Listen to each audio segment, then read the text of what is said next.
Na tai puiku, pradėkim tada. Jeigu bus vėluojančių prisijungs, greitai pakartosim, ką jie praleido. Dėkoju, kad mane pakvietė bendrovė, kaip čia pasakyti, organizacija Maratomanija. Šaunuoliai išprotėję bėgikai. Ir jau antras mūsų susitikimas.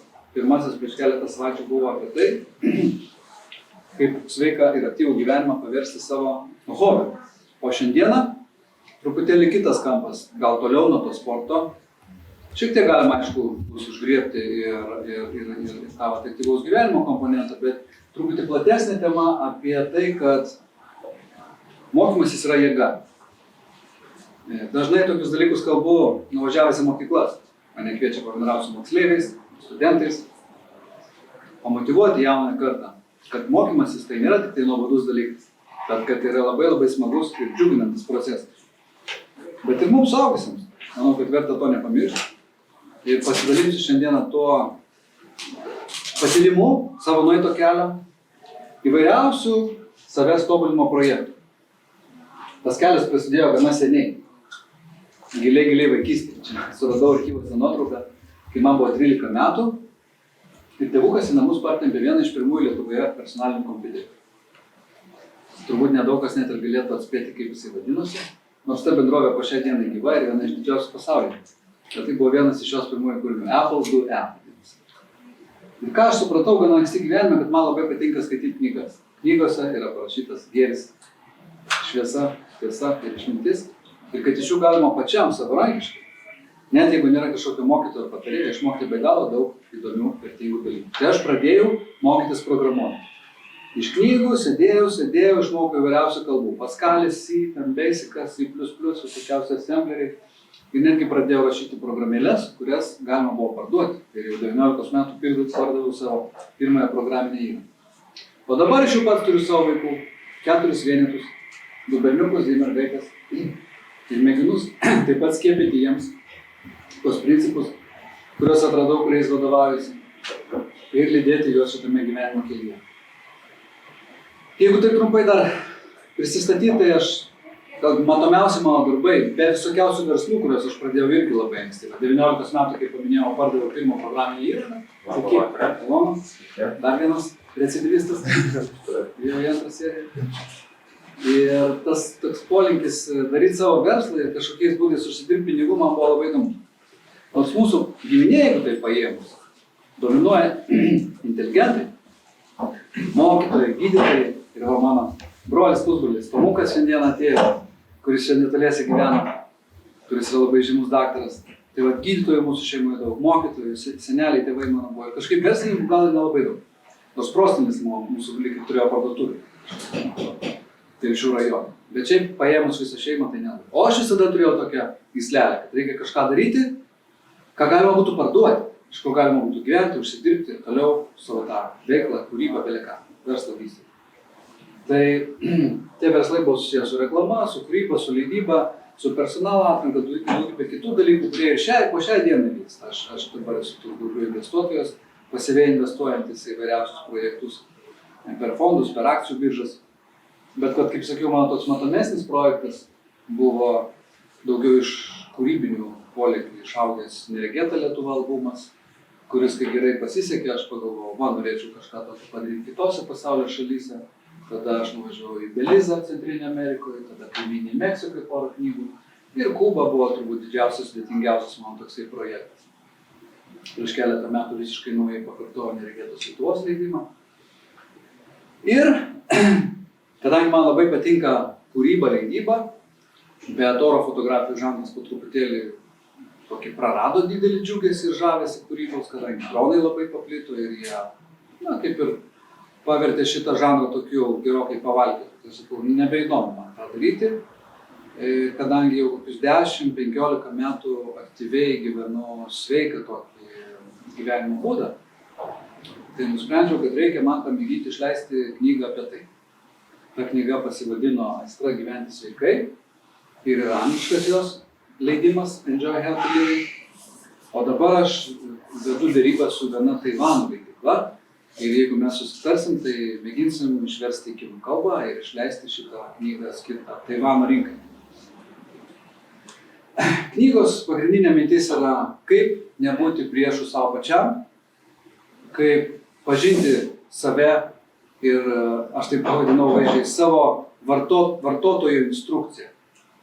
Kiekvienas įrenginys turi kažkokią vartotojo instrukciją, kaip jį reikia naudoti ir ko su juo nedaryti. Kad jo nepažeistum, kad jis tarnautų ilgai, ir garantinį laikotarpį, ir po garantinį laikotarpį.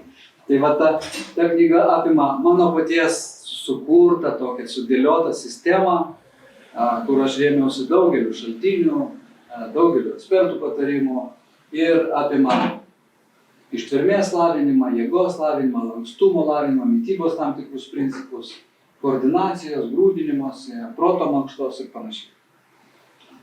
Tada, kaip leidėjas, kuris suvokia, kad keičiasi aplinka ir žmonės vis mažiau ir mažiau skaito knygų ir daugiau laiko leidžia socialiniuose tinkluose ir visokiausiuose interaktyviuose kanaluose, YouTube'uose ir panašiai.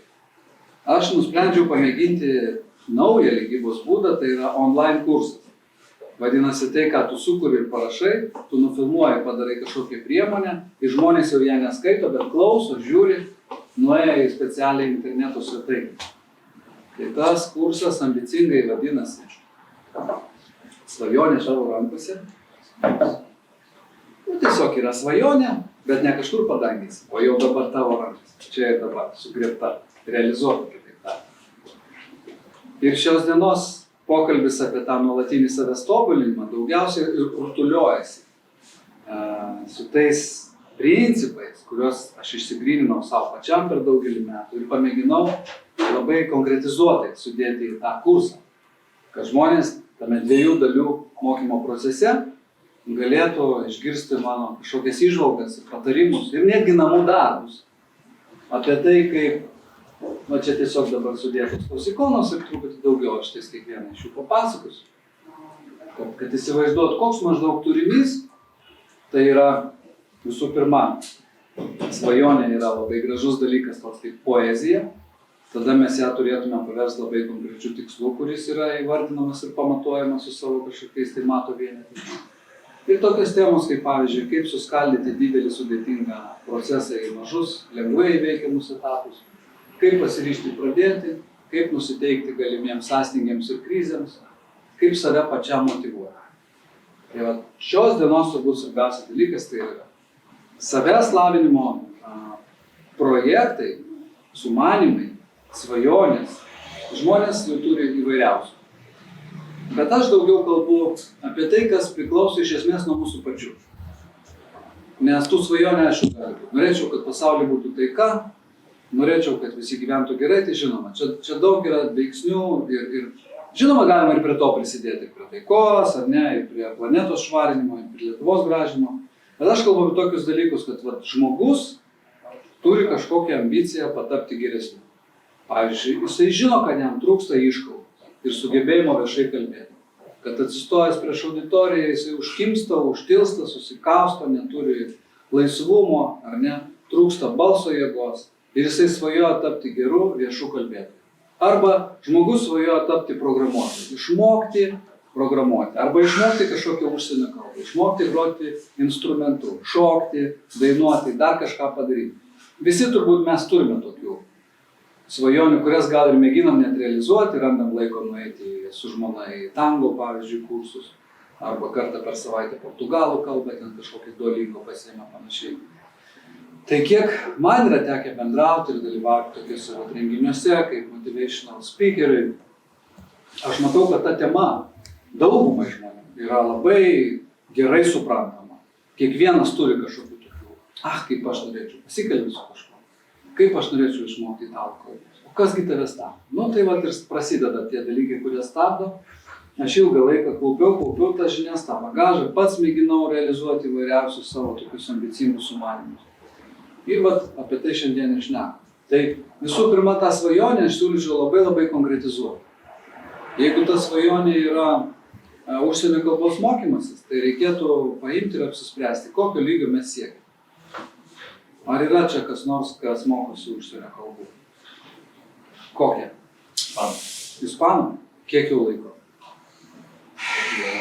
2011 metų galbūt. O, tai jau turbūt lygis visai normalus, ar ne? Konfluidės. Ar teko laikyti egzaminą? Ne, iš tikrųjų ne. Taip nebuvo. O aš čia prieš kelis metus pagalvojau, jeigu tu mokaisi kalbą, tai gali savo įsivardinti. Pavyzdžiui, ispanai turi dvi pagrindinės sertifikavimo sistemas – DELE ir SIELE. Viena daugiau yra pačioje Ispanijoje, kita jau po visą Latino Ameriką pasklydo. Ir tu, pavyzdžiui, nusistatai. 10 metų tai turbūt jau galima siekti netgi C2 lygį, sakyčiau, po europietiškai. C1 tai tikrai. Tada susirandi, kaip ta sertifikacijos sistema vadinasi, ko reikia, kad tu ją pasiektum, kaip vyksta tie egzaminai, kur vyksta egzaminų centrai, galima online, panašiai. Žodžiu, susikonkretinti maksimaliai. Tai su kalbom turbūt yra viskas aišku. Kiti užsiėmimai, pavyzdžiui, bėgikai. Valas, mėgsta bėgioti, sako, aš per metus noriu nubėgti 50 maratonų. Labai konkretus tikslas. Tik tada aš save vadinsiu bėgiku, kai per metus padarysiu 50 maratonų. Jeigu tai yra skaičius. Kitas galbūt raunasi išbėgti iš sakykime, 3 valandų. Būdamas 50 plius, išbėgti iš 3 valandų, aš manau, būtų labai rimtas pasiekimas. Ir taip toliau. Bet tai, kad ir netgi jeigu ta svajonė yra, noriu turėti gražų labai namą, tai tu paimk, susirask iškarpų rinkinuką, tokį moodboardą ir pasidaryk tokią lentą, kaip tu tą svajonį namą įsivaizduoji, kad būtų aiškumas. Kas tai yra, ko mes siekiam. Namas čia gal ne tas pavyzdys, nes apskritai verslo sėkmė, turtų sukaupimas yra toksai projektas, kuriame dalyvauja labai daug veiksnių nuo mūsų nepriklauso. Konkurencija, sėkmė, rinka, įvykiai, karas ir kas tik tai nori. Tai čia va, kai mes sakom, kad pats kažką darai, pats savo jėgomis mokasi tobulėjai, tai yra aiškiai. Tai čia daugiau va, aš apie tuos projektus kalbu, kai sakau, tas svajonė kalbomis. Tai su kalbom, pavyzdžiui, aš pradėjau prieš 4 metus, susigalvojau, kad man reikia išmokti kinų kalbą ir tada taip ir užsibrėžiau, kad noriu pasiekti tą lygį, kuris vadinasi C1. Pagal jų sistemą tai yra 5. Ir tą 5 lygį aš išlaikiau egzaminą pagal kinų sistemą ir jaučiausi, kad ta svajonė yra išpildyta, tas tikslas yra pasiektas.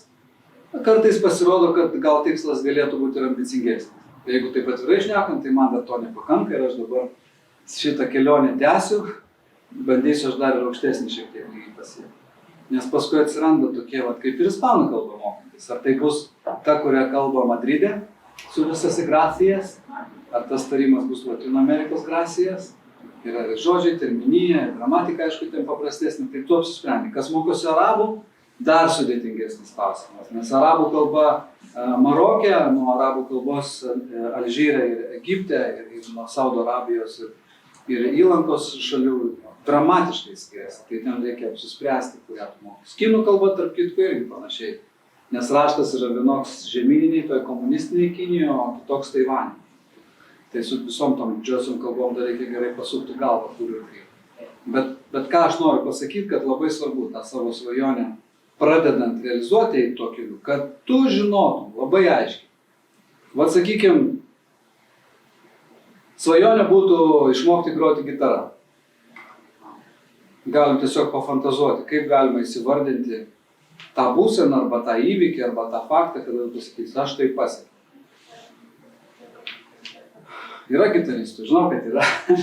Tamukas gitaristas ir grupiai grojom nuo vaikystės. Galbūt tai ir gali būti, sakykime, koncertas. Kad tu kaip solo, arba jeigu tu su draugais, tai su draugais, bet pasieksi tokį lygį, kad tu kur nors, nedideliai koncertų salėje, galerijoje, kažkokia bendruomenės centre, surengsi koncertą, į kurį ateis keliasdešimt žmonių, tu atliksi kelis kūrinius ir jie tau atsistoja klausos. Ir tu supranti, kad tu turi tokį aiškų tikslą, gal yra kažkoks festivalis, gal taip pat yra sertifikavimo atestavimo sistema.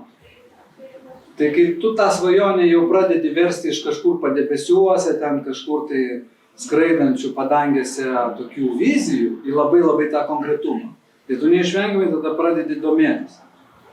Taigi, kas yra šito užsiėmimo didieji vertinimo grandai, arba kriterijai, arba patarėjai, įvykiai, festivaliai.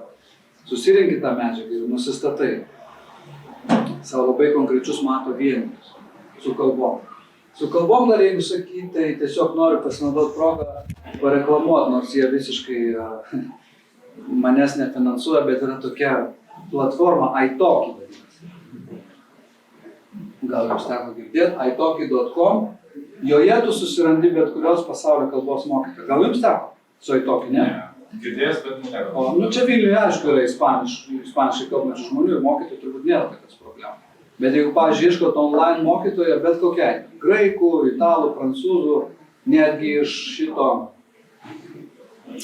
Game of Thrones yra High Valyrian, pavyzdžiui, galima susirasti ten mokytojų. Tokių, va, tai, žodžiu, labai rimta platforma, yra jų ir daugiau. Man labai patiko, tai tu susirenki, ten yra mokytojai pasiskelbė, jie turi savo prisistatymus, tu gali išsirinkti, kuris tau labiausiai patinka, užsakyti trial lesson ten už kelis eurus ir jeigu tinka, tada tau patogiu metu. Tai va, aš sėdžiu namuose, aš galbūt sėdžiu mašinoj, labai dažnai aš tą darau.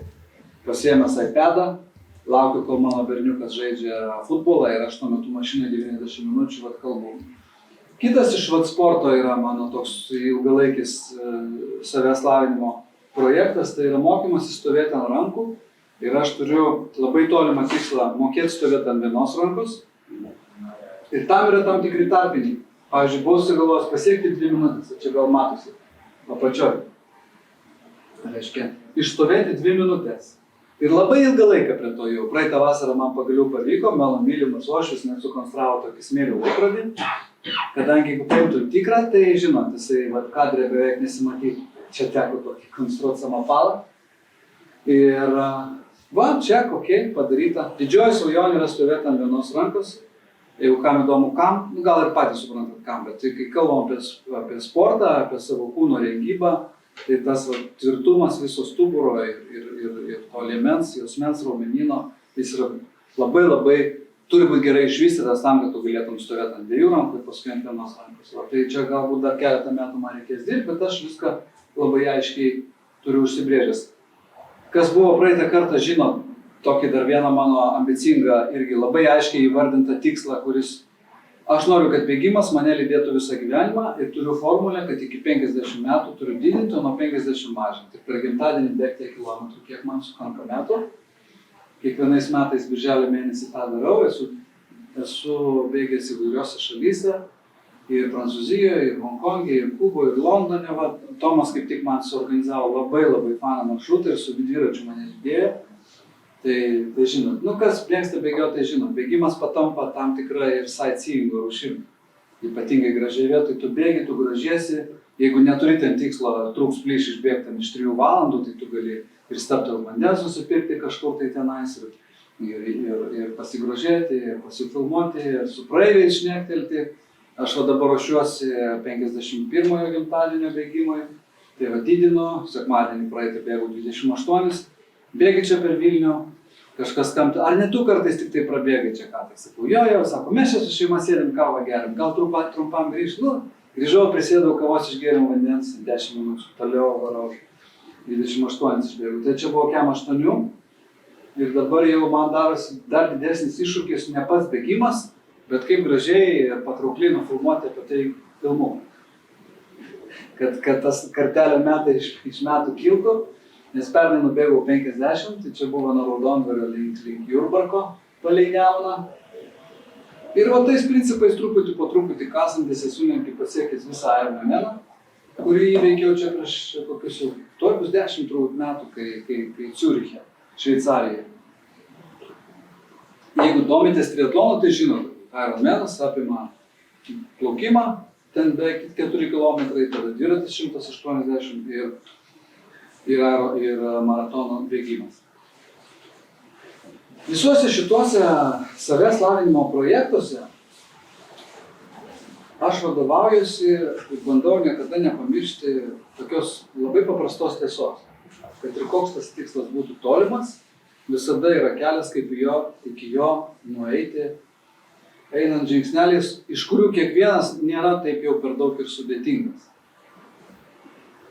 Progresijos turbūt čia toks raktinis žodis yra. Ir susirasti tų progresijų dėlionę, jeigu jūs norite pasiekti raketų mokslą, kas yra jau toks archetipinis. Oi, tai čia ne raketų mokslas, arba čia raketų mokslas. Tai net raketų mokslai irgi yra tie patys principai. 4, 5, 6 metų studijos, nežinau, kiek trunka, sakykime, fizikos, bet žmonės, kurie to užsiima, taip pat tiesiog tą kelią praėjo. Vaikystėje, kai mes mokomės universitete, kai mes mokomės, gal kartais net nesusimastom, nes jau tai būna kažkokių protingų dėdžių mums tai paruošti. Ir mes vadovaujamės vadovėliais, mokymasi programomis, turim atsiskaityti, padaryti testus, egzaminus. Bet vėliau gyvenime, ką mes besugalvotume, ar gitarą groti, ar kinų kalbą mokytis, ar šokiais užsiimti, ar programavimo, ar viešą kalbėjimą, ar bele ką. Visur yra kažkoks tai planelis, kaip tos iš pažiūros beprotiškai sudėtingus, atrodo nepasiekiamus dalykus. Pasiekti tuo būdu, kad tu susiskirstai visą tą didžiulį darbą į dalelės, kurios, žinot, pavyzdžiai čia galėtų būti, sakykime, žmonės, kurie moka daryti salto. Bėga, stabteli, pakšt, pašoka, apsiverčia ir atsistoja ant kojų. Šiaip yra be galo sudėtingas dalykas, rizikingas dalykas, aišku, ne ant tokių grindų reikia daryti ir panašiai. Aš vienu buvau metu labai susidomėjęs tokiais akrobatikos, gimnastikos pratimais. Tai tu pradedi domėtis, pasirodo yra visa seka, kaip tu tą didelį, sudėtingą, greitą judesį dekonstruoji ir darai gal 15 atskirų pratimų, kur tau reikia pirmiausia pasiekti tam tikrą lankstumą, kad tu tikrai tą kamuoliuką labai greitai galėtum susisukti. Tada tam tikrą pašokimo aukštyn staigumą. Tada tiesiog kūlversčių, kuriuos tu darai ant žemės arba minkšto paviršiaus. Darai, kad tu išmoktum greitai susisukti į kamuoliuką ir iš jo išsisukti. Ir galų gale tu prieini prie to salto tiek pirmyn, tiek atgal. Kitas pavyzdys, kurį praeitą kartą jau biškį kalbėjom, yra žongliravimas. Irgi, kai tu matai cirko artistą, tai yra beprotiškai sudėtinga, ką jie ten daro su 5, 7 ir daugiau kamuoliukų. Bet viskas prasideda nuo vieno kamuoliuko, kuris turi tiesiog labai gražių puslankį pereiti iš vienos rankos į kitą. Ta turbūt galima čia per kelias minutės pajusti. Tada tie kamuoliukai atsiranda 2 ir tu išmoksti tą patį sukti permetinę, kai jisai iš vienos rankos pakyla į aukščiausią tašką iš kitos. Ir tiesiog turi išmokti, kad tas judesys būtų pakankamai tikslus ir nuoseklus. Ne kiekvieną kartą ten kažkur laksto vėl nežinau kur, aišku, jeigu jie tik tai tu dar spėsi juos pagauti. Bet kuo jų bus daugiau, tai tuo tas judesys turi būti tikslesnis ir tos arkos turi būti identiškos. Tai tada tu pasiimi 3 ir tuo principu tu mėtai juos, kad jie kryžiuojasi tam ore ir daugmaž paišo, jeigu, sakykime, jie švitėtų ir čia būtų tamsa ir kas nors filmuotų.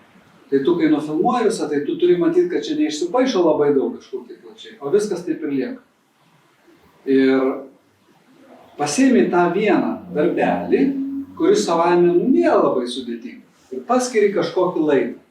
Kiek tu per dieną gali skirti ispanų kalbos mokymuisi, žongliravimui, programavimui, salto darimui kažkam, kiek tai tavo prioritetai, kiek tavo šeima, kiek tavo darbas leidžia, susiskirstai ir sakai, sakykime, aš šiuo metu, nors jau eina turbūt 5-6 metai to žongliravimo ir tikrai, ko toliau, tuo darosi sunkiau, bet turiu pasiskyręs, kad randu 10 minučių, užsistatau tiesiog laikrodį ir šiuo metu, kadangi aš noriu išmokti tos 5 kamuoliukus, bet su 5 kamuoliukais man niekaip nepavyksta, nes tas kelias tolimas. Maksimum, ką aš galiu padaryti, tai juos greitai išmesti ir pagauti, ir tai jau ne visada, nes tada priklauso nuo to, koks yra backgroundas. Reiškia, jeigu jis yra margas ir čia daug yra visokių šviesų, tai kartais nespėja akis. Tai aš paprastai atsistoju koks nors lygus šviesus fonas, ar ne šviesa, kad kristų iš galo, tam, kad tu ryškiai gražiai matytum. Nes jeigu kažkas į akį šviečia, jau tavo jos truputėlį vargsta ir tu nebegali suspėti tą dalyką. Bet aš atradau visokiausių knygų, visokiausių Cirko du Soleil artistų patarimų, YouTube kanalų ir ten yra aiškiai pasakyta, ką tu turi padaryti, kad prieitum prie to. Tai tie cirko artistai, kurie dirba Cirko du Soleil, ten po 14 metų jie studijuoja ten tą žongliravimą. Bet yra pratimas, kai jau tu gana lengvai tuos 3 mėtai, tai tu turi išmokti, kad visi 3 kamuoliukai perskristų iš dešinės į kairę. Vat jie taip iškeliauja ir keliauja, ir keičiasi. Ir reiškia, momentas buvo tai, kad jie visi 3 yra ore. visi trys yra ore ir tik tai tada atsiremia į kitą ranką. Ir šitą pratimą reikia kartoti tol, kol jisai, nežinau, be va tokio nukritimo ir pauzės būtų 5-6 turbūt minutės. Tada, kai smegenys jau išmoksta padaryti, kad visą laiką daugmaž vienodą tarką paišosi netgi taip greit darant, tu gali mėginti, kada tau jie susikeičia ore ir sugrįžta. Ne? Taip. Kas čia yra labai svarbu su tais projektais, kuriuos tu pats savo susigalvoji ir išsikeli kaip iššūkį? Kad niekas tau nelipa ant galvos ir nereikalauja iš tavęs. Kad iki kito ketvirčio pabaigos tu privalai žongliruoti 5 kamuoliukais. Jeigu tai būtų, ko gero, situacija būtų kitokia. Nes tas spaudimas ir labai aiškus duotas terminas, jisai jungia jau kitokius mūsų smegenų ir apsaugos mechanizmus. Bet kai mes patys susigalvojam, kad mums to reikia, mes norim tą padaryti ir susidėliojam tą etapiškumą.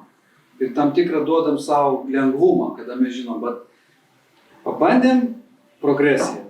Žingsnelis, kurį dabar turim atlikti, yra per daug sudėtingas. Ok, truputėlį step back. Grįžtam, dar padirbam su to, sakykime, ruošiamės maratonui, padarom gerą bazę. Tik tai tada, kai jau mes galim 4 kartus per savaitę bėgti po valandą ir savo ramiai be jokio streso ir paskui nesijaus likusią dienos dalį pavargę, mes žinom, kad galim pradėti daryti kokius nors hill sprintus arba tempinius bėgimus. Ir taip toliau. Pasiėmė gerą vadovėlį, patarėją, mokytoją, kursus ir panašiai. Šaltiniai, iš kur tas progresijas gauti, visada yra labai įvairūs. Bet šiais interneto laikais tikrai galima rasti begalės. Kiekvienai sričiai sukurtų appsų, priemonių, mokytojų, online kursų, tikrų kursų ir panašiai. Ir praeitą kartą turbūt rodžiau vienas iš tokių mane irgi labai sužavėjusių dalykų, kalbant apie lankstumą. Tai pasiekti tą lankstumą kartu su jėga, ir aš čia irgi buvau susigalvojęs, kad reikia truputį po truputį, tai ten irgi randi. Pirmiausia, paprastą virvutę, paskui tokią truputėlį negatyvę virvutę, paskui pradedi vieną koją ant ramos ir galų galėtų prieiti. Tai, ką čia dabar matot, irgi dar toli nuo tobulybės yra. Kadangi kiek blauzdos, beveik pusę blauzdos remiasi. O namas, jeigu pažiūrėt, tai jisai pėdomis įsirėmės. Ir tai aišku, kad kuo ilgesnis yra tas svertas, tuo didesnė jėga ir čia dar reikia gerai padirbti, kad tu galėtum vien tik pėdų galais įsirėmti. Kam to reikia? Tai tam, kad tu būtum ir lankstus ir tvirtas, nes čia paraleliai išsivysto ir tavo lankstumas ir tavo raumenų jėga, kuri gali išlaikyti visą kūno svorį. Kitas labai svarbus principas. Jūs kaip matote, čia tie visi principai ne kažkokie ten atskrydo iš kosmoso dėdė Marius ir pasakė kažką, ko mes iki šiol niekada negirdėjome. Šitoje srityje turbūt taip niekada nebus. Tiesiog kiekvienas mes tam tikras tiesas atrandam, per savo prizmę galbūt jas perteikiam, ir tada galbūt žmogui suskambės tai, ką aš čia sakau, nes tai skamba pakankamai kaip ir savaime suprantam, kad kai mes kažkokį tai pradedam naują daryti užsiėmimą, labai svarbu patiems savęs neišgąsdinti. Raunantis ten viskas, nuo ateinančio pirmadienio keičiu gyvenimo būdą, kasdien po pusę valandos ten sportuoju, valandą bėgu, ten metu svorį, nebevalgau mėsos ir panašiai. Bet kai žmonės save tiek įsibaimina, sukuria savo tokį milžinišką stresą to naujo gyvenimo, idealizuoto. Ir tada viskas labai greitai perdega. Tai kai mokomės kalbą, kasdien turbūt nesugebėsim 10 naujų žodžių išmokti. Vieną dieną gal, antrą dieną, paskui smegenys užsikirš. Ir su kiekviena ta veikla, kiekviena sritim, bėgimas šiandien su Aleksandru Sorokinu, aš buvau susitikęs pasikalbėti, jo irgi dažnai žmonės klausia, tai kaip pradėti bėgioti? Aišku, jau klausia tokio monstro, kuris paromis bėgioja, bet kiekvienas patirties turintis žmogus sakys, tai jūs pradėkite iš pradžių vaikščioti, greitai vaikščioti. Tada kombinuoti ėjimą su bėgimu. Dalį paeini, dalį pabėgi. Arba pavyzdžiui, nubėgi nuo namų kažkokį atstumą ir parbėgi. Atsiprašau, nubėgi ir pareini. Po truputėlį prieini to, kad ir nubėgi ir parbėgi. Žodžiu, labai svarbu yra nepersistengti, savęs neišgąsdinti, nepadaryti per didelio krūvio. Ir, pavyzdžiui, vėl su kalbom, šį kartą turbūt šį vakarą ne kartą skambės šitą temą. Aš labai siūlau tokį metodą kiekvieną dieną išmokti po vieną žodį. Pačioj pradžioj, kada pradedi mokytis, ir ypatingai kokią nors tolimą kalbą, kur labai mažai yra panašiai į kažką mums jau žinomą skambančių žodžių. O jie absoliučiai yra iš visai kito pasaulio. Tikrai užtrunka laiko. Tai pasiskyrė, sakai, šiandien aš mokysiu va šitą žodį. El sol, nes saulė šviečia, pamatėlite. Arba tenais stalas sulūžo, tai sakai, lemes. Šiandieną mano žodis bus lemes. Būna mes, lemes. Ir užsirašė ant postito mašinai, turi dar kažkur. Tai per vieną dieną vieną žodį išmokti tikrai galima. Ir taip tu savęs neprivartaudamas gali nusiteikti, pavyzdžiui, 2-3 mėnesius tą daryti. Be didelio streso kartais atrodo, ne, tai palauk, aš tikrai galėčiau dar daugiau padaryti. Tu gal ir galėtum. Bet tu geriau palauk, tu geriau duok laiko, kad tai tikrai nebūtų tau per daug sudėtinga, kad su pasimėgavimu, kad liktų laiko dar kažkam kitam gyvenime, kad tai neužgožtų viso kito. Va tai tie tokie maži žingsniukai, kai einant ir pradedant iš toli, galima tikrai daug toliau nueiti, negu raunantis didžiuliais šuoliais ir sudegti.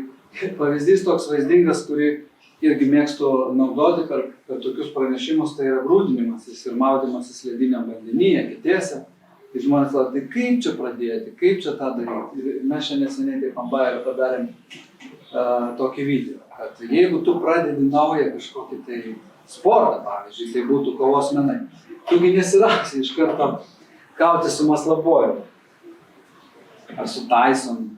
Nu, nesirausi, teisybė, tai skamba kaip ir logiškai. Tai kodėl tada, jeigu tu niekada nesimaudai lediniam vandenį, nelidai akite, dabar sugaltum iš karto tą daryti? Nu, čia gal labai jau dramatiškas palyginimas, bet esmė tai ta, nereikia iš karto rautis to daryti. Norint kautis su ringė, su Kuvaldo Maslobojevo arba Tysono ar kažko, tai čia reikės daug metų pastangų. Jeigu tu tikrai tą nori, galbūt tu ir nueisi tą kelią.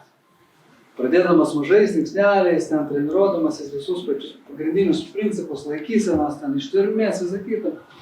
Jo, bet iš karto tai negali, nes va, tai iš karto aš ir nesiūlau ir lėtų vandenį maudytis.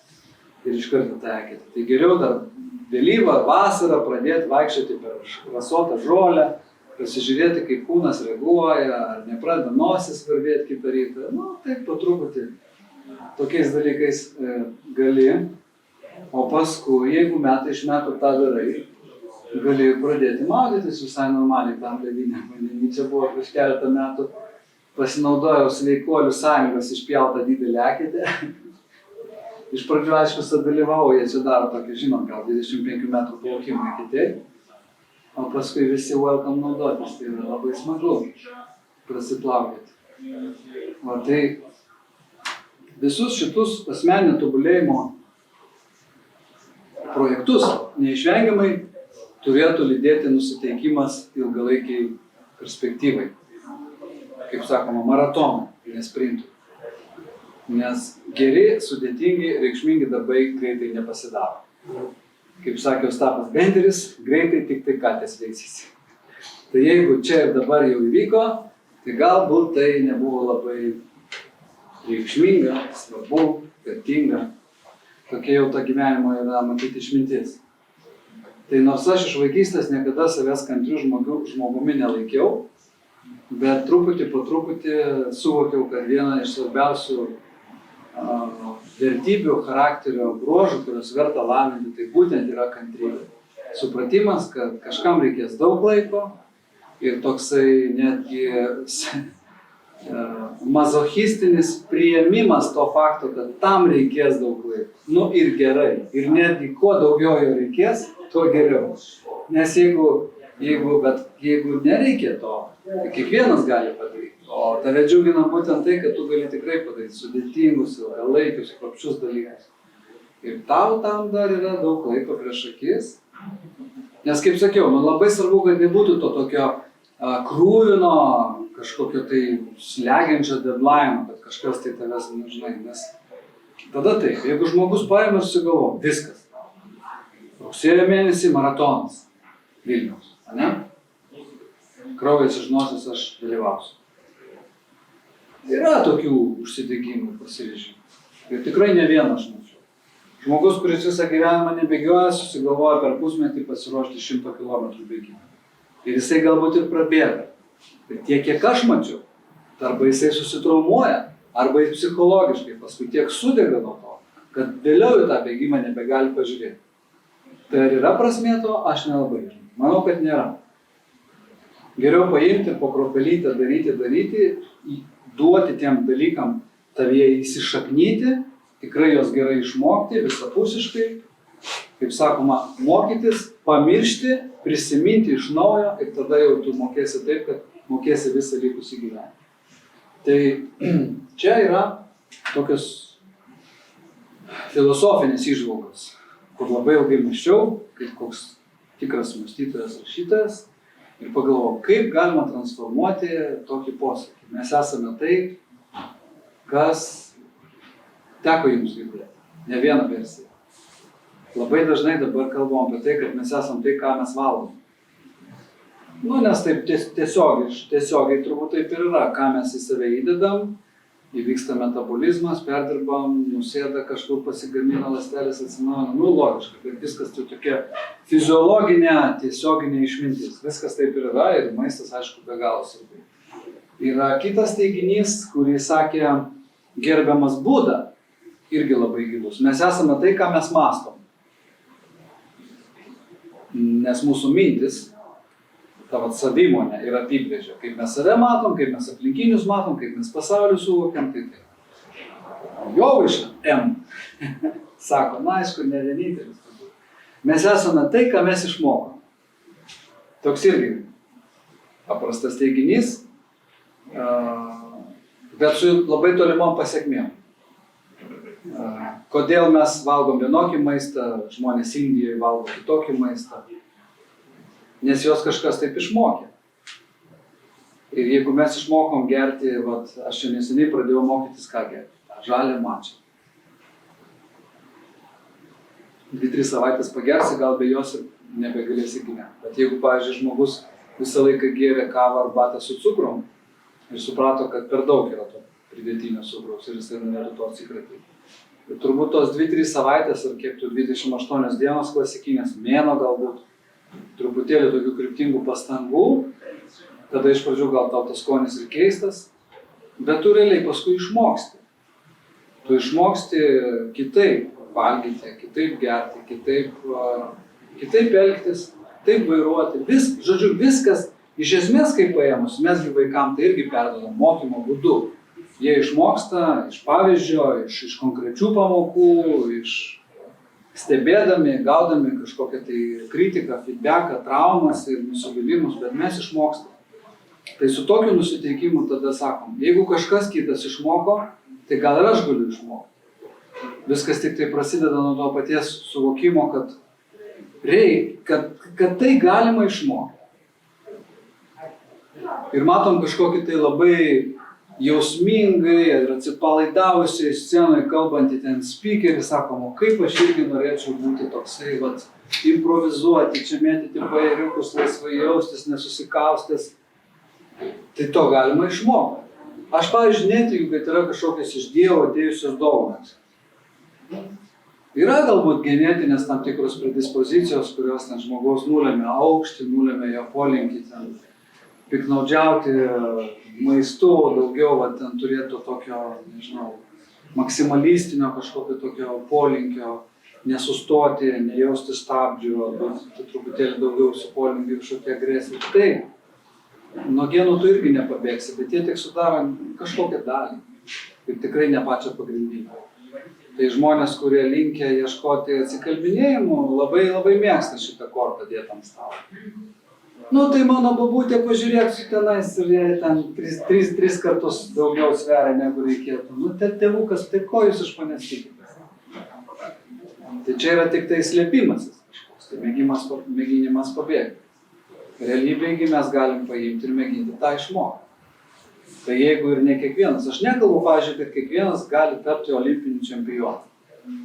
Tai tikrai reikalingas ir nepaprastas pasišventimas ir jau tam tikri mentaliniai dalykai, kurie tam žmogui pasakė, tai yra viskas, dėl ko aš gyvenu, aš galiu paaukoti bele ką, šeimą, darbą, santykius, dėl to savo tikslo.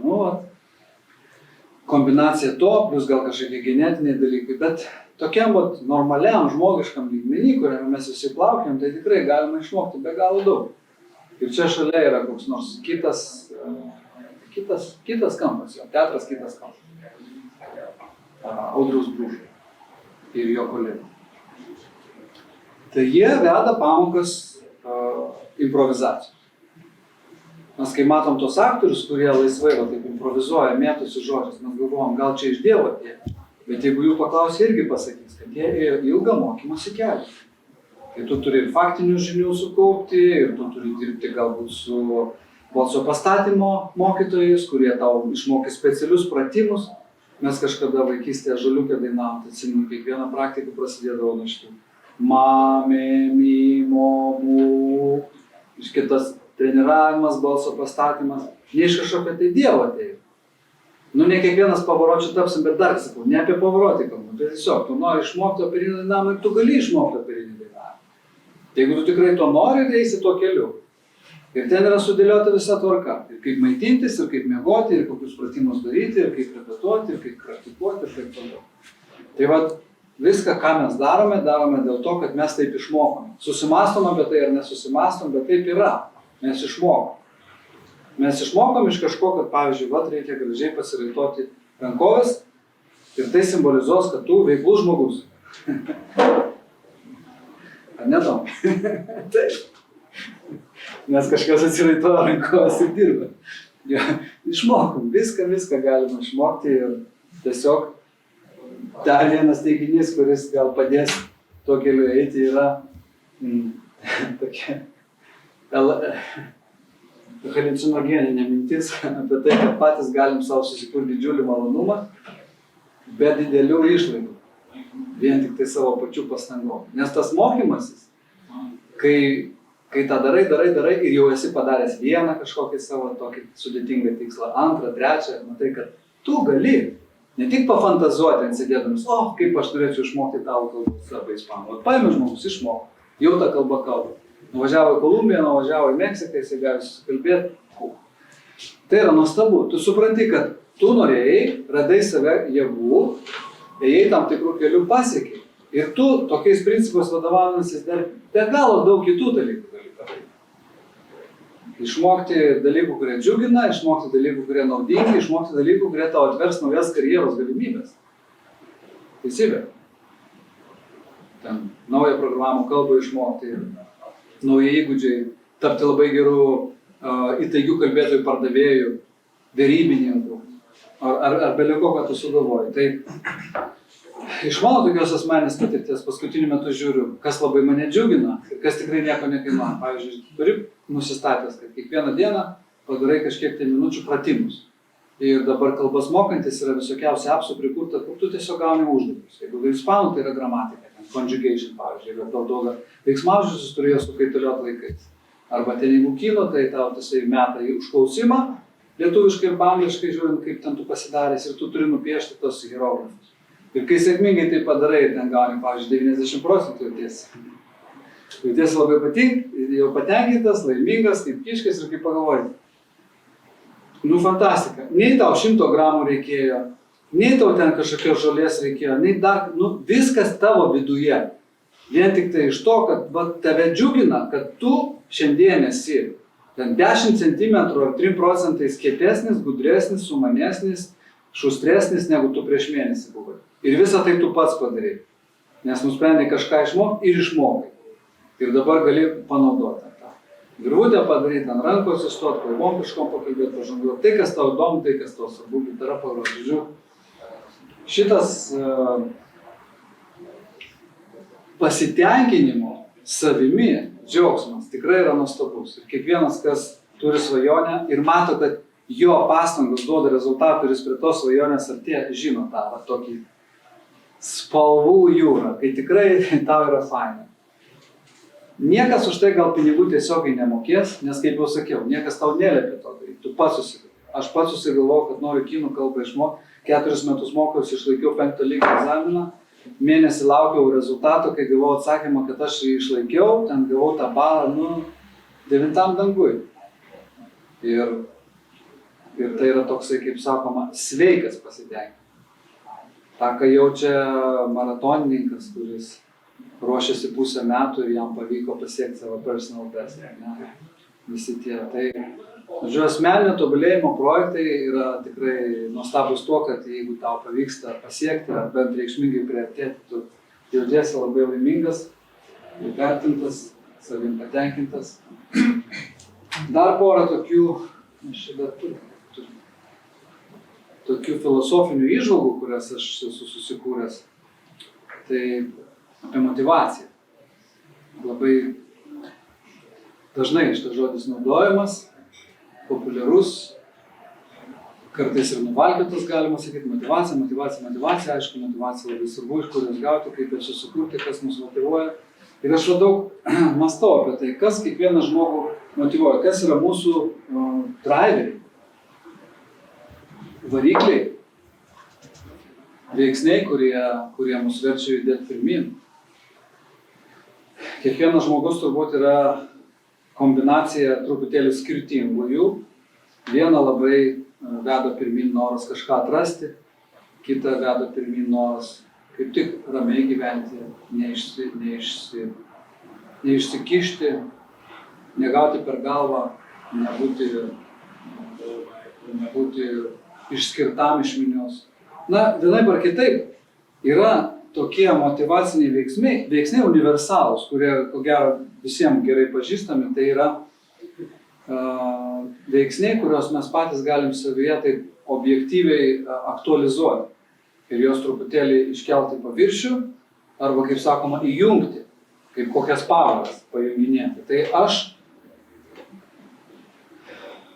esu savo tame kurse ir šiaip per visas paskaitas tokias analizės išskyręs 3 labai veiksmingus. Vienas yra toks baisiai skambantis, tai yra baimė. Be galo stiprus motyvacinis veiksnys arba variklis, gerokai stipresnis už kitus. Na, pagal pačią savo prigimtį, pagal evoliuciją, žinom tokius faktus, kad į blogą žinią mes reaguojam 5 kartus daugiau negu į gerą žinią. Mūsų tai paveikia, kadangi, na, tai yra grėsmė. Jeigu mes einam mišku ir kažkur tai iš periferiniam matyme švysteli kažkas, tai galbūt gyvatė, galbūt toks plėšrūnas, tai mums potencialiai gali sukelti mirtiną pavojų. Ir mes jau tą pavojų, baimę keliančius veiksmus labai smarkiai reaguojame. Aišku, šiandieniniam gyvenime mes stengiamės visaip save nuo to apsaugoti, kiek galima mažiau apie tai galvoti, gyventi kažkokį tai malonų, pozityvų gyvenimą. Bet kartais tą baimės jausmą savyje mes galim paimti truputį pakutenti. Ir jeigu mes kalbam apie tokius dalykus kaip persimokymas, sakykime, mitybos, gyvensenos, viršsvorio metimą, fizinio aktyvumo skatinimą, atsisakymą rūkymo, atsisakymą priklausomybių, tai ne kažkur tai mėginti padėti į šešėlį, o netgi specialiai išsitraukti kokį nors YouTube filmuką apie tai, kaip atrodo rūkančio žmogaus plaučiai. Nu ir taip sadomazochistiškai pasižiūrėti ir patyrinėti, pasigrožėti, kaip tai viskas apkepę, apdegę, pajudavę ir panašiai. Kaip atrodo automobilis, kuris rėžiasi į stulpą važiuodamas 90 arba 100 km/h greičiu, kokie tai įvykiai. Nu, žodžiu, tai tu galvoji, jeigu, sakykime, dabar jau laikraščiai visi rašo, kad ta profesija, kurią aš šiuo metu užsiimu, po 10 metų dirbtinis intelektas galbūt ims ir išstums. Ar aš nebijau, kad aš liksiu be pajamų? Jeigu tu bijai, kad tu liksi be pajamų, tai gal reikia tada dalį laiko paskirti naujų kvalifikacijų įgijimui, kažkokiam persimokėjimui, kažkokių naujų krypčių paieškai. Tai va, aš tiesiog noriu, kad tai neskambėtų labai abstrakčiai, bet tikiuosi jūs suprantat. Baimę, kurią patys savyje galim paimti ir truputėlį pastumdyti, paerzinti. Sakykime, aš bijau, jeigu kalbėt apie mane. Aš bijau, kad senatvėje aš nepažinsiu savo vaikų. Alzheimeris, tos degeneratyvinės smegenų lygos mane labai gąsdina. Labai nenorėčiau, kad taip atsitiktų. Ir esu prisiskaitęs, kad yra tam tikri gyvensenos komponentai, kurie gali padėti išvengti. Nutolinti, išvengti visiškai. Ir tai yra, aišku, mankšta smegenims. Tai yra ir tas pats žongliravimas iš dalies, ir kalbų mokymasis. Tai gali būti kryžiažodžiai, mazgų rišimas, nesvarbu. Bet aš kažkaip savyje esu pažymėjęs. Šita sritis labai svarbi ir aš noriu daryti kažkokius tai dalykus, kurie padėtų man išvengti tokio rezultato. Tai, turbūt ta baimė buvo irgi labai svarbus veiksnys, kai ieškojau būdų, kaip mesti rūkyti, nes ilgą laiką turėjau tokią priklausomybę. Tai, matau, visi biškai išsigandę, todėl judam prie kito, kuris yra gerokai malonesnis, tai yra malonumas. Malonesnis, nes tai yra malonumas. Tas veiksnys, tas faktorius, tas variklis. Tai kai mes kažką tai svajojam padaryti ir mes žinom, koksai neapsakomas malonumas mūsų aplankys, kai mums pavyks tą padaryti. Kai mums pavyks pasiekti rezultatą. Ir čia labai padeda, jeigu mes kaip galima konkrečiau susidėliojame tą tikslo įvardinimą, kaip pradžioje važinėkėjome. Svajonių namas tai būtent jo nuotrauka, kažkokia tai paveikslas. Jeigu mokamės groti gitarą, žinom, kad mes norėsime užlipti ant scenos, pagroti ir mėgautis to, kad mums ploja ten visą auditoriją. Arba egzaminas, kuriam mes ruošiamės ir išlaikai, arba kad tu nori išmokti stovėti ant vienos rankos ir tiesiog sapnuoji, kaip tu kokia plati šypsena nuo ausies iki ausies nusižieps, kaip tu pagaliau ten tą pasieksi ir 10 minučių pastovėti. Tai va tas vis prisiminimas, kad mus veža noras pasimėgauti tuo. Ir tai tikrai bus malonu. Ir kuo konkrečiau moki apsibrėžti tą ir vizualizuoti tą būsimą sėkmės momentą, tuo geriau tas variklis gali tave motyvuoti. Tuo veiksmingesnis yra. Ta vizualizacijos galia tikrai yra labai... Galbūt net galim pasakyti, kad kai būna tu bėgi ir tau visiškai nelieka jėgų, bet tu jau ryškiai matai, kaip tu kirsi tą finišo liniją. Tas tave tikrai mobilizuoja, kažkokia tai adrenalinas išsiskiria ir va tas duoda, jau, tas yra, ir tu žinai, tai ranka pasiekiama, dar truputį reikia padirti ir ateis va tas. Aš žinau, dalis žmonių turi, pavyzdžiui, nusistatę, kad tai bus, pavyzdžiui, bokalas šalto alaus. Ir tai yra gerai turbūt, jeigu tai yra vienas bokalas, aš tikrai nematau. Čia, kaip gydytojai turbūt nematau nieko profesionalai. Bet va, tai susirandi tą savo atlygį ir jo išraiškas, ir jo visą tą apipinimą, ritualizavimą. Ir trečias, ką tikrai galim panaudoti, ypač tie, kurie prie sporto daugiau, tai yra norą varžytis, norą neatsilikti. Mes kiekvienas turim kažkokį tai ratą žmonių, su kuriais iš principo jaučiamės apylygiai. Galbūt tai buvo mūsų bendramžiai, bendramoksliai. Kartu mokykloje mes mokėmės. Ir dabar mes galim žiūrėti, kaip skirtingai jų gyvenime susiklosti. Vienas ten tinginiauja, LNK žiūri bulkas valgo, kitas grįžęs po darbo dar ir šunį pavedžioja, ir su žmona eina ir salsą šoka, ir dar mokosi portugalų kalbos. Ir dalyvauja maratonuose kartu. Tada mes sakom, tai dabar palauk. Mes kaip ir buvom bendraklasiai, čia sėdėjom, suolo draugai, va čia jisai trečiam, aš 5 suole. O dabar kaip dramatiškai viską, tai čia kokie stebuklai yra. Jis kažkoks ypatingas, aš kažkoks lochas, ar ten va tu bėgi maratone, jau yra 40 kilometras, ir tokia tetutė, žinai, taip keliais metais už tai vyresnė, taip šustrai tave pralenkia, tu galvoji, čia kaip? Čia kas? O ką aš ne? Tai va tiesiog biškelį tą kompetitiv. Vieni žmonės natūraliai jo turi labai daug, ypatingai aukšto sportinio meistriškumo atletai. Aš turiu draugą tokį Edgarą Jankauską, garsų futbolistą. Tai jisai kokį sportą be užsiimtų, jis negali tiesiog pasimėgaudamas ten patirtį pavažinėti. Jam reikia rautis dėl medalių, jis ten duodasi viską ten. Žodžiu, va tiek yra viduje žmogaus kiekvieno. Kiti gal mažiau tą turi. Bet verta jį irgi biškį pakutenti. Nes jeigu kažkas kitas gali, ir tas kitas, aš nesakau, kad ten kažkoks arabų šeikas su išskirtiniam ten ar dar, bet iš mūsų rato, mūsų buvę klasiokai, draugai. Arba žmonės, kurie turi kokią nors negalią.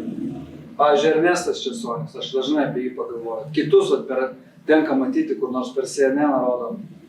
Žmonės be kojų eina, dalyvauja, nepasiduoda, nepalūžta. Ernestas Česonis neturi vienos rankos iki alkūnės, bet tai nestabdo jo nuo dalyvavimo triatlonas. Dviratį minti, plaukti, bėgti, viską daryti. Ir va tada tu supranti, kad yra kiekviename žmoguje tas sugebėjimas. Ir jeigu mes to nedarom, tai greičiausiai mes tik tai radom kažkokį pasiteisinimą ir kažkokį tai atsikalbinėjimo būdą. Bet daug žmonių tą gali. Gali netgi žmonės, kurie iš pažiūros atrodytų, kad neturėtų to galėti. Vadinasi, galiu ir aš. Tai va sakau, kai reikia tiesiog paimti ir paieškoti būdų, kaip save pamotyvuoti, pradėti arba tęsti ir nesustoti. Tai galima truputėlį panaudotos baimės, truputėlį to noro patirti begalinį malonumą ir tą atlygį džiaugsmą. Ir va tą tokį varžybinį. Galima jį pavadinti dar ir baltų pavydu. Ir žodžiu, norą neatsilikti. Norą pasirodyti, kad tu esi neprastesnis kaip kiti. Ir aišku, kad tų motyvacinių variklių yra daugiau, ir meilė, ir kiti, bet, sakykime, aš siūlau, kad nebūtų per daug, 3 tokius prisiminti ir pamėginti juos pasvičinti savo kasdieniam gyvenimui. Ir paskutinis toksai, dar vienas filosofinis pastebėjimas, kad kai mes įmamės daryti kažkokį tai asmeninio tobulėjimo projektą ir žengiame mokymosi augimo keliu, mes kartais naiviai tikimės, kad tos pastangos duos rezultatą ir progresas bus linijinis. Mes dirbom, dedam pastangas, vadinasi, turi būti rezultatas. Bet deja, realiam gyvenime taip nėra ir neišvengiamai, neaišku dėl ko, bet kartais ateina tokie laikotarpiai kaip sąstingis, stagnacija, platų, jeigu kas iš slengo, tai tokios plynės aukštikalnės, kad tu dirbi, bet jokio progreso nėra. O gal net ir dar kažkokios tai yra regresijos. Kada tau atrodo, tu buvai tiek visko išmokęs ir staiga užplaukia kokias 2 savaitės tokios tamsumos, kai atrodo viskas pavirto į kažkokią košę. Ir tu net neprisimeni, ką tu praeitą savaitę buvai jau tarsi išmokęs. Tai jeigu tu esi tam nenusiteikęs ir tai atsitinka pirmą kartą, tai gali labai gąsdinti.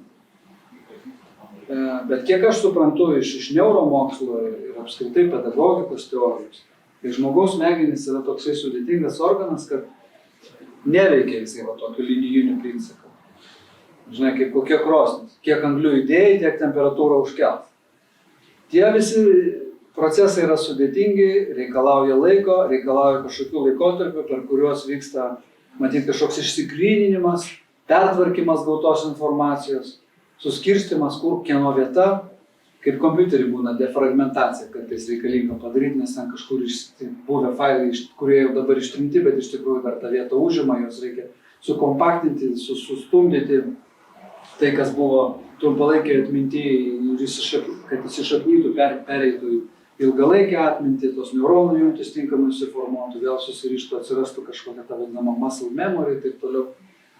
Tai akivaizdu, bet labai svarbu prieš pradedant tą didelį darbą, didelį kelią, iš karto tam nusiteikti. Ir jeigu tu iš karto nusiteiksi, kad tas progresas nebus linijinis ir toksai sklandus, tai kai tie momentai ateina, tu supranti, gal bus ir duobė, gal bus kažkokia krizė, bet vis tiek. Jeigu tu nepasiduosi, išsimiegosi, pailsėsi ir tęsi, tai tu vis tiek išplauksi. Išplauksi ir pradėsi kilti.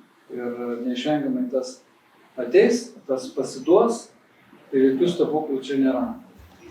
Kas daro, tas ir padaro. Tai va. Tokie yra mano sumastyti asmeninio tobulėjimo veiklos dėsniai.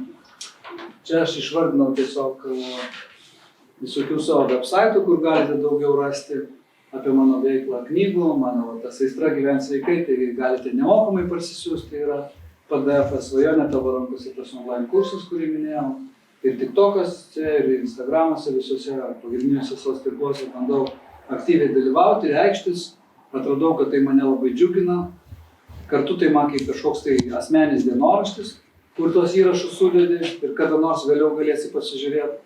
Ir būdas, kaip šiuolaikiškai išreikšti kažkokias idėjas, kurias aš noriu pasakyti, nes kai mes matom, kad knygų skaitimas mažėja ir žmonės vis daugiau atsigręžia į tą interaktyvią online mediją, tai jeigu tu esi idėjas autorius, tu turi ką pasakyti, tu nori žmonėms pasakyti, tai tu tiesiog bandai prisitaikyti ir išnaudodamas šitas naujas priemonės savo tas idėjas skleisti ir su manim dalintis. Nes man atrodo, kad dalintis yra labai vertingas žmogaus sugebėjimas ir geriau nesaugoti kažkokias paslaptis ir savyje giliai ten paslėpus laikyti ir brangyti, bet pasidalinęs tu kartais paskleidi kažkokį garsą, kuris reverberuoja ir grįžta tau su kaupu atgal parnešdamas gausybę visokiausios informacijos, patarimų, idėjų, palaikymo ir sukuria tokią labai šiuolaikišką bendruomenišką terpę. Pavyzdžių tokių turiu, sakau, kai pradėjau mokytis kinų kalbą, ir po kelių mėnesių tokį postą paleidau, kad chebrytė mokosi kalbą čia, dabar norėčiau išmokti. Tai vienas dalykas, tu tokį emocinio palaikymo gauni, ten tų laikų, bet atsiranda žmonių, kurie sako, aš žinau, aš irgi mokosi. Jau jau eina 2 metai, kaip mokosi. Aš esu ir tą, kur rodžiau tokį, tai būtent atėjo iš vieno iš komentatorių. Nes aš net nežinojau tokius dalykus. Tai vienas parašė, kokia geriausia platforma, kur susirasti gyvus mokytojus, kitas parašė, koks yra geriausias šitas žodynas.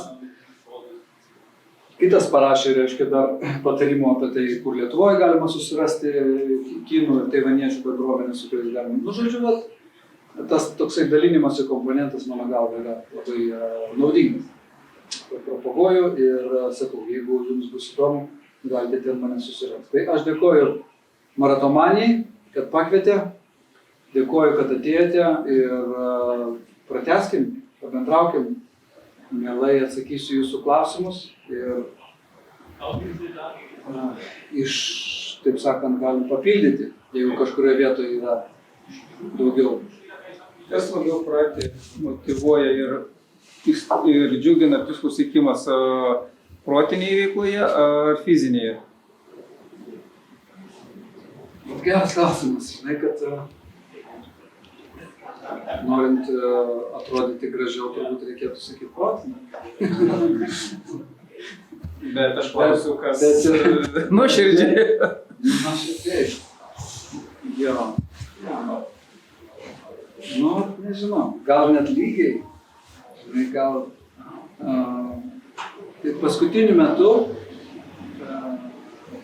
fizinės veiklos pasiekimai yra retesni ir sunkiau pasiekiami negu protinės. Nes su ta protinė, žinai, čia taip gana greitai. Pavyzdžiui, aš dabar su žmona važiuosiu į Pietų Korėją ir pagalvojau tą, ką minėjau, per vieną dieną vieną žodį. Tai nepaisant kiek tu visų kitų veiklų turi, ten aš tą kinų kalbą toliau mokausi ir daugybę kitų dalykų dabar čia vyksta, tokie parodai ruošiamės, bet prieš porą mėnesių sakau, prieš važiuojant į Pietų Korėją, pasiėmiau Duolingo ir kasdien po kelias minutės. Kasdien išmokstu po vieną žodį ir tikslas yra išmoktas raideles korėjietiškai. Ir tu labai greitai gauni tą, nes, žinai, pramokai. Čia anądien paėmiau per tokį susiradau korėjiečių vieną mokytoją ir tiesiog, nors visiškai dar negaliu sakiniais kalbėti, bet tik ten kažkokį tai kiekį žodį. Ir jinai supranta tas frazes, žinai. Sakau, tą dieną, pavyzdžiui, aš mokausi man naso pangaojo, tai yra malonus susipažinimas. Ir jinai viską supranta, žinai. Kelias frazes pasakai ir gaunasi, tu jas išmokai pakankamai taisyklingai, kad tave suprato, ką tu čia pasakai. Ir tau iš karto toksai, žinai, fainas. O tie fiziniai, žinai, uždaviniai, kuriuos šią metą iš metų siekiu, kaip ir sakau, tas stovėjimas ant vienos rankos, tas progresas labai lėtas, labai toli. Dirbi. Ir tokių ryškių momentų, kurie tave pradžiugintų, kad tau kažkas pavyko, jie netaip ir dažnai atsitinka. Tai su tokia protinė, ko gero greičiau galima realizuoti kažkokį pasitenkinimą sukeliantį čia stadiją. Jo, geras klausimas, tai net nepasiruošęs, žinai, kad tokį klausimą atsakyti. Pagavai. Bet žodžiu, džiugina iš tikrųjų, tiek tas, kaip tu laisvai. Gal sakoma, kad džiaugsmas turi būti ne tikslo pasiekime, o tikslo siekime. Tai po kiekvienos fizinės veiklos, kiekvienoje dienoje, tai jauti visiems serotonino antplūdį. Tai aš galvoju, naudinga yra žinoti, kas bus ir po to, kai tu tą tikslą pasieksi, kad dar tęstinumas ir už jo būtų. Nes jeigu yra vienas vienintelis, sakykime, nuskristi į kosmosą, ten sutaupysi, kiek ten reikia šiais laikais, nežinau, minimaliai su Bezosu, ten ta kompanija, keli šimtai tūkstančių. porą milijonų. Nuskrisi ir nežinosi, kas toliau, nu tai ką tada? Ir ką tada daryti? Į Marsą kol kas nieks neskraidina ir kitas žingsnis nebeaiškus.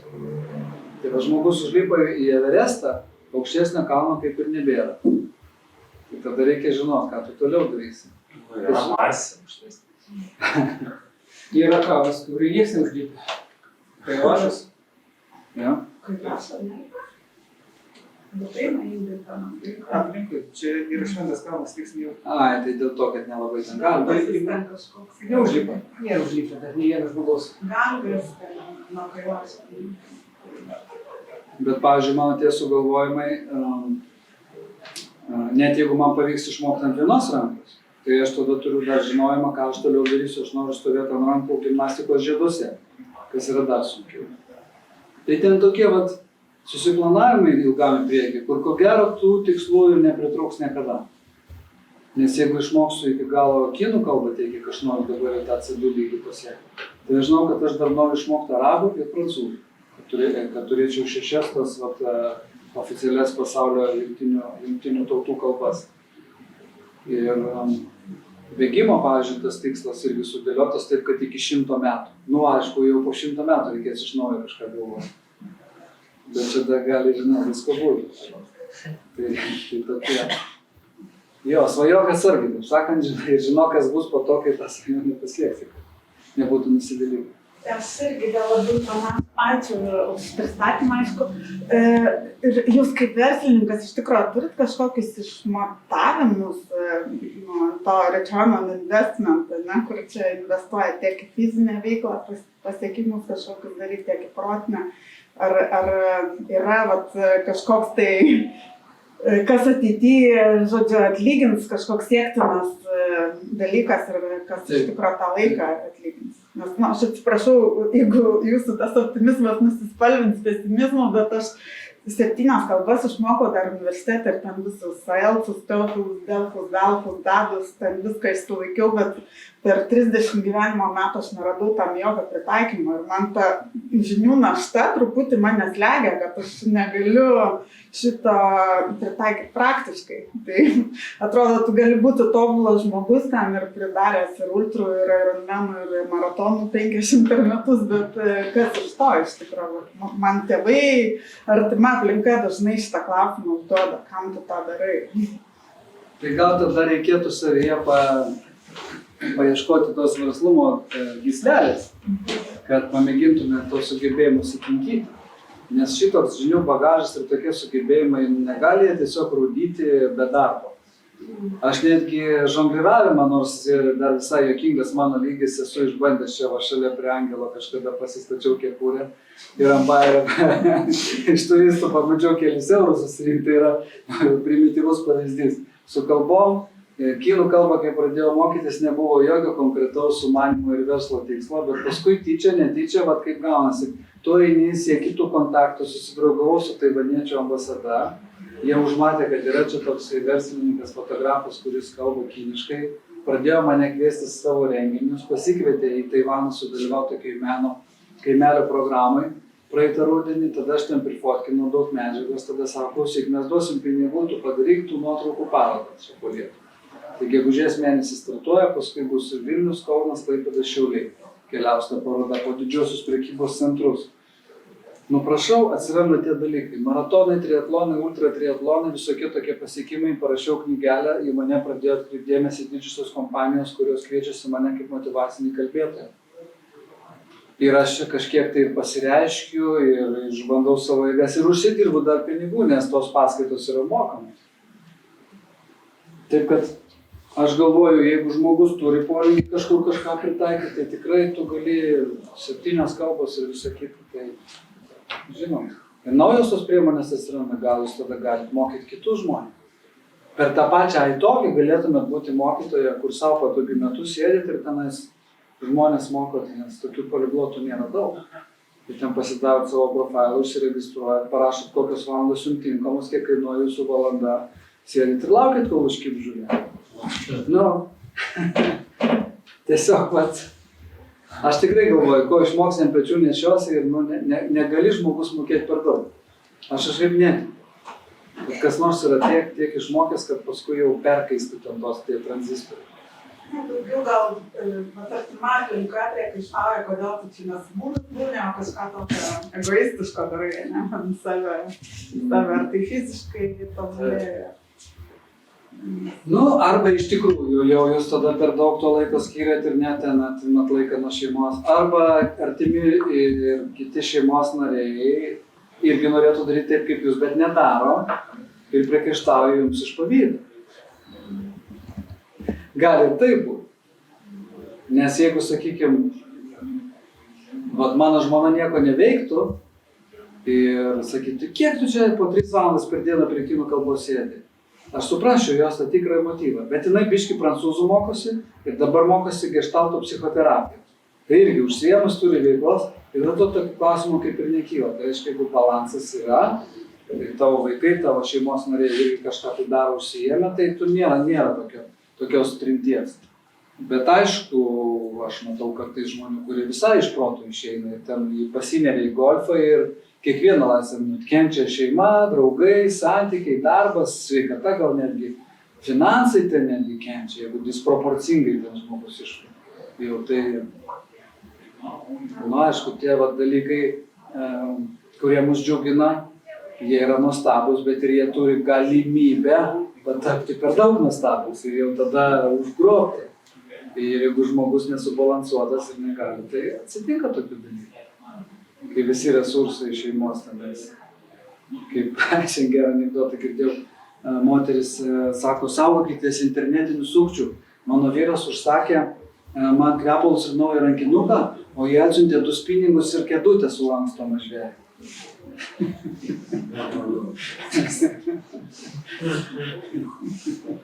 Ja.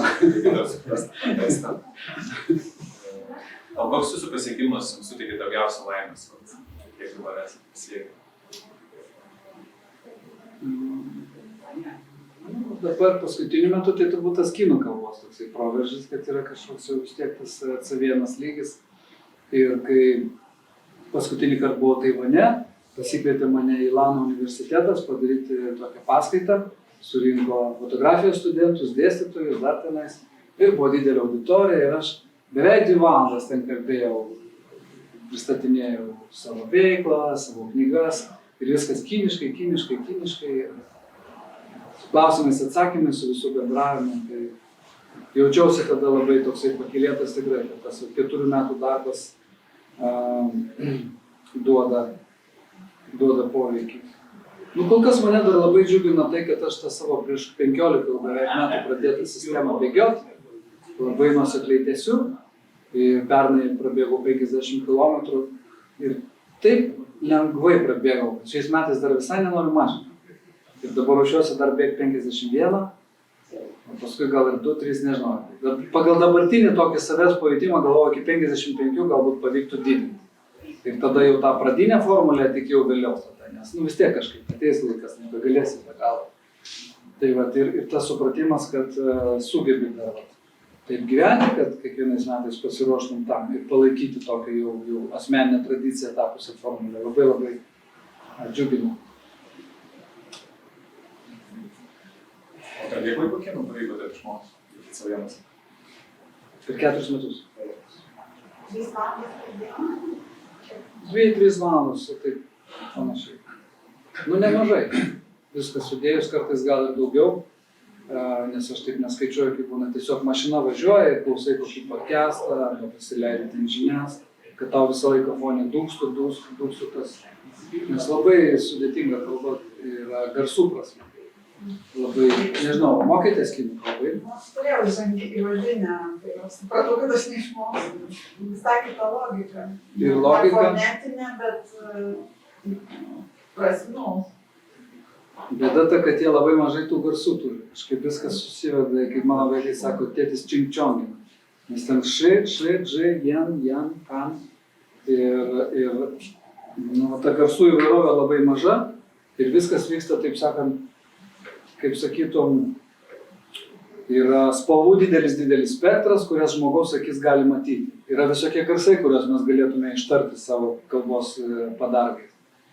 Bet jie vietoj to, kad naudotų ten visą vaivorykštę, tik tai sulindę tai kažkokius atspalvius tarp mėlynos ir violetinės. Ir kapstosi tik tai tame spektre. Ir jų tas matymas tiek yra įlindęs į tą, jie mato tos niuansus. O mums jie atrodo vienodi, jeigu taip vaizdžiai. Ir kalbos irgi prasme. Viskas vyksta tik su tais. Bet jie turi tonus ir labai sunku pagauti, ar jisai čia pasakė ši ar ši, ar ši ar ši. Jau nuo to radikaliai viskas keičiasi. Radikaliai. Šiandien kaip tik užsirovęs buvau, jeigu tu sakai G-Chang, tai yra darbo rinka. G tai yra veikla, profesija, Chang tai yra kaip market, tai būtų work market. Bet jeigu sakai G-Chang, tai yra tiesiog žarma. Tai va čia jau reikia atsargiai tada. Kokie tu nori tyrimą atlikti? Ar darbo rinkos tyrimą atlikti? Ar kolonoskopiją? Va tai... Ačiū, kai užsienietis kalba, jie iškart išsigąsta, nes jie bijo, kad taip jau jų laukia galimi nemalonūs siurprizai. Nes neišvengiamai tu ką nors leptelsi, kur jisai nesupras ir jam tada bus neaišku. Ar jis turi tau pasakyti, kad sorry nesupratau, ar apsimės, kad suprato, bet tada rizikuot, kad kitas klausimas ir tada tikrai jisai nedat. Nu žodžiu, tai bendraujant su jais jie bijo.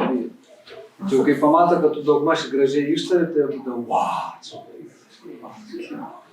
O su C2 lygiu gali skaityti knygas?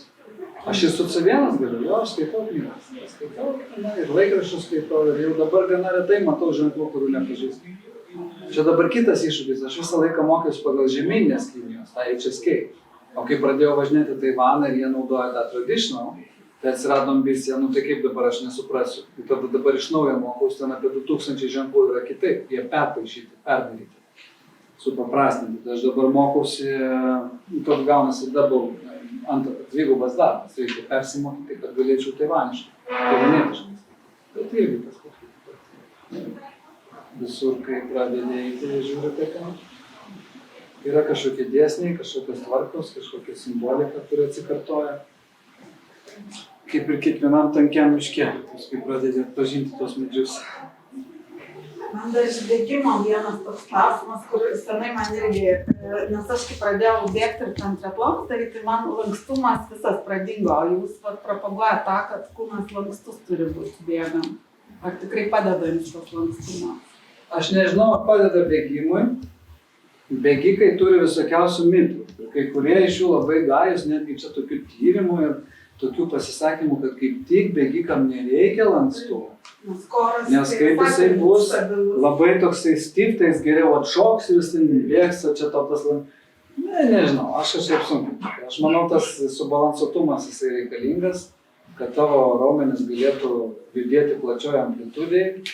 Ir, tai sakykime, jeigu kažkur tikrai būna ten treilė, bet tu krypteli, tai tu gali trūktelt tą koją. Bet jeigu tu būsi išlankstęs taip, kad tavo koja gali užsilenkti iki to galo, tai nieko kaip jie, nes, man tai tokia logika. Jeigu tu galėjai virvutę atsisėsti, tai kažkur netyčia trūktelės, tu nenusiplėši nieko, kadangi tie tavo raumenys jie pasiduoda.